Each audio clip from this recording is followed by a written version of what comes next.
A preconsidered resolution sponsored by Councilmember Brannan authorizing a full 40-year Article 11 tax exemption for the preservation of 7 buildings in Councilmember Salamanca's district. And a preconsidered resolution sponsored by Councilmember Brannan authorizing a partial 40-year Article 11 tax exemption for the preservation of 2 buildings in Councilmember Stevens' district.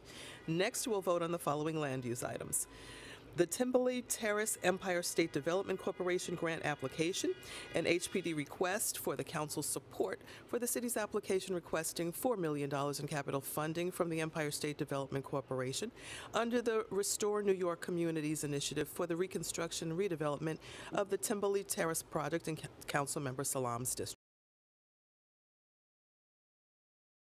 22, Cresco Place disposition, an application for the disposition of city-owned property in Councilmember Williams' district. The council will be modifying this application to limit the disposition to residential use.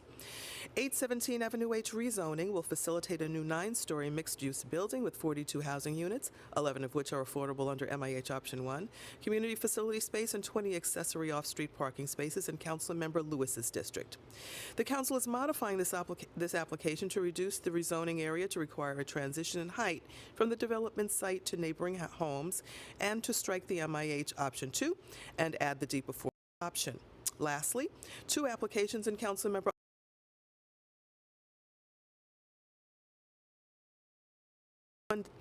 dash 311 Marcus Garvey Boulevard, an application to facilitate 2 9-story 100% affordable mixed-use buildings with 155 housing units, as well as community and commercial spaces. 1289 Atlantic Avenue rezoning, a 100% affordable 14-story mixed-use building with 112 housing units, ground floor community and commercial spaces, and 39 accessory off-street parking spaces. The council is modifying this application to strike MIH Option 2 and add the deep affordability option. Today, we'll also vote on the following pieces of legislation. Resolution 15, sponsored by Councilmember Julie Menin, would call on the New York State Legislature to pass and the governor to sign the New York Child Data Privacy and Protection Act and Stop the Addictive Feeds Exploitation for Kids Act. Introduction 341A, sponsored by Councilmember Mercedes Narcisse, would amend the Student Health Report, which is submitted annually to the Council by the Department of Education, to include reporting on the number of students with sickle cell disease or trait. This report is important because nearly 65% of public school students identify as Black or Latino, and sickle cell disease is most prevalent in people of African ancestry. I invite Councilmember Narcisse to the podium to discuss her important legislation. Thank you, Madam Speaker. Good morning or good afternoon? Good afternoon at this time. So I am happy to be here to talk about sickle cell disease because as a registered nurse and myself carrying the trait is not easy, and I have 2 nieces with the sickle cell disease. Let me begin by expressing my gratitude toward you, Madam Speaker. You've been amazing, and you've been actually pushing forward to address the inequities not only in healthcare but every aspect. So thank you for your help. And I have to say, give credit to my colleague, Chair Rita Joseph, Chair of Education. When we spoke about it, she was excited, and she put some input to make the bill what is it today. As a former triage ER nurse, I know that effective treatment begins with accurate diagnosis. This legislation is our way of diagnosing the gaps in our healthcare system, particularly in how we address conditions like sickle cell disease, which is disproportionately affects African American communities and other minorities. We aim to shed light on these disparities, bringing them to the forefront of our health policy discussions. It's about time, and it takes 34 women to get it. So, and the men that with us as well, we appreciate. By mandating, we have to mandate comprehensive health reporting. This bill allows us to pinpoint where the needs are greatest and to strategize on how to meet them. We are setting the stage for a more equitable distribution of health resources, ensuring that every student, regardless of their background, has access to care they need and they deserve. Today, as we advocate for this bill passage, we are making a strong statement that in New York City, healthcare disparity is unacceptable, and that we are committed to ensure that no community left behind. Thank you once again, Madam Speaker, and all my colleagues that are going to support this bill. It is important, and it's about time that we not just speak, but we actually not talking, but addressing the community needs. We have to walk it with the community. So thank you, Madam Speaker, again. I appreciate your time and your commitment to the community. Thank you. Thank you very much. Lastly, we will vote on Introduction 110A, sponsored by Councilmember Alexa Aviles, which would require the mayor's office or an agency designated by the mayor to provide an annual report to the council on the implementation of the Permanent Affordability Commitment Together, or PACT, program. The information provided would include the developer partner and property manager selected to manage the property, hired subcontractors, total repair costs for each conversion, the number of days it took a developer to resolve work orders, and more.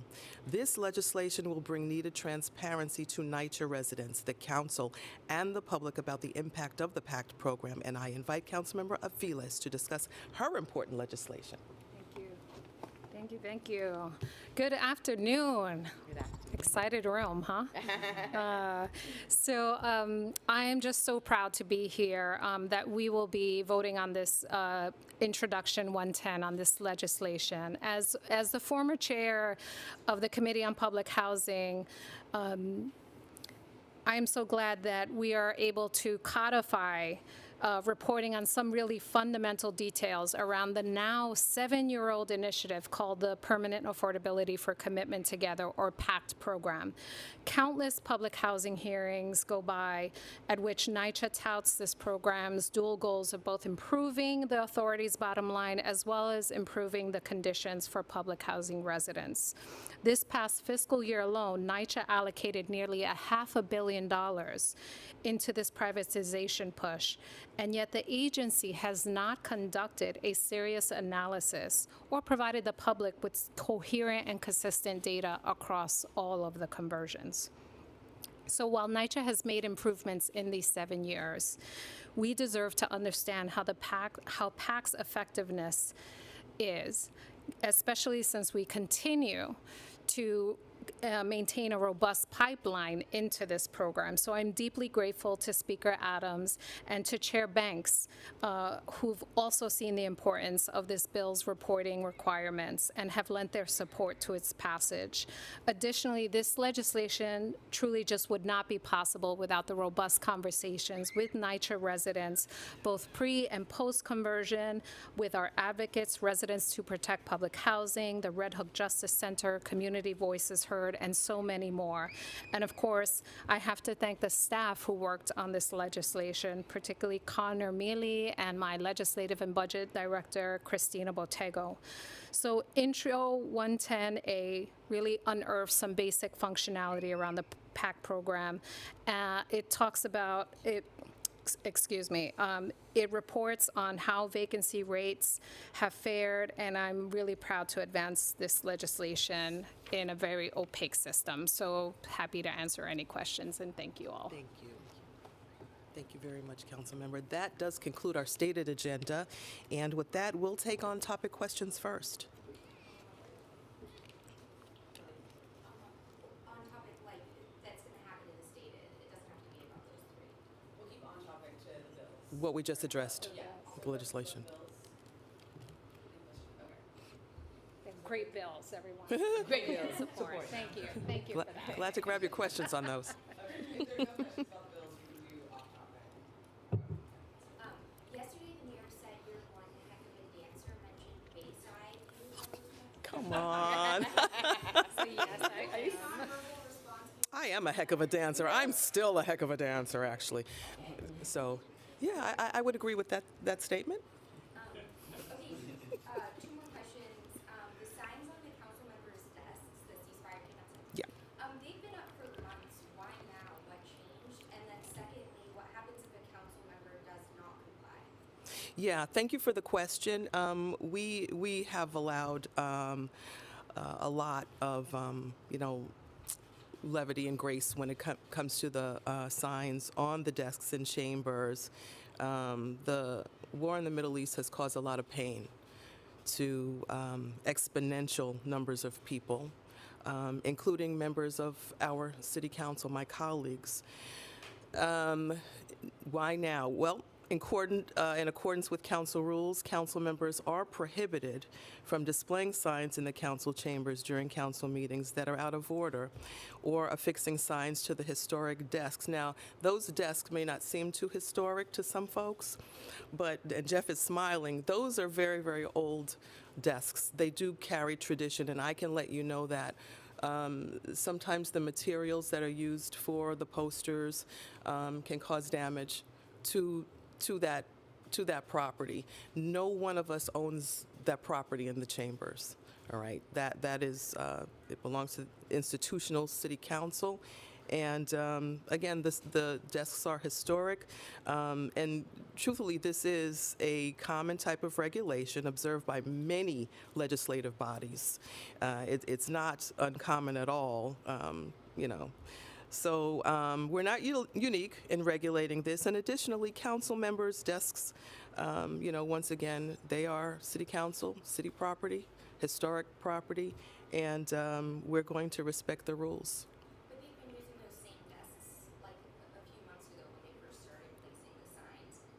There's too much tape now with all of the signs? No, as I just said, we've allowed a lot of grace when it comes to the signs in the chambers, and now we're going to restore decorum of the chambers, and we're going to respect the rules. And then the punishments though, is there, if they don't comply, is there something We would hope that everyone follows the rules. I mean, that's something that we even teach our children. Everybody has to follow the rules, and I would hope that my members would comply. We'll just leave it there. I want to ask about the borough jails, but just quickly to follow up, I mean, what do you say to the pushback that this is sort of restricting free expression? Bobby, this really doesn't have anything to do with freedom of expression. It's got nothing to do with obstructing members' abilities to exercise their First Amendment rights in accordance with council rules during all of our proceedings. And, I would really urge any members that do have an issue with First Amendment rights really to familiarize themselves with the council rules and the U.S. Constitution and what the First Amendment is. And on borough jails, as you know, the contracts for the Queens and Bronx borough jails now look like completion will be pushed out to 2031, I think. So given that the law requires records to be closed well before then, I mean, what does that tell us about what's going to happen here? I still hearken to our commission, and we are still waiting for the results of the commission to come back. It is concerning that the completion dates for those contracts are delayed and that the administration hasn't fulfilled the commitments to the investments and solutions that we need to reduce the jail population and actually move towards closing Rikers. As you said, the law does require Rikers to be closed by 2027. And again, we're going to hope to hear the results from the commission that we put in place to get the city back on track. And we're going to await their forthcoming recommendations on the jails. Hi, Ethan. So last week, Chief Chell, skipped the city council hearing on the NYPD. Did you miss him, Ethan? Yeah. Yeah, I would have liked to hear. I what did he too.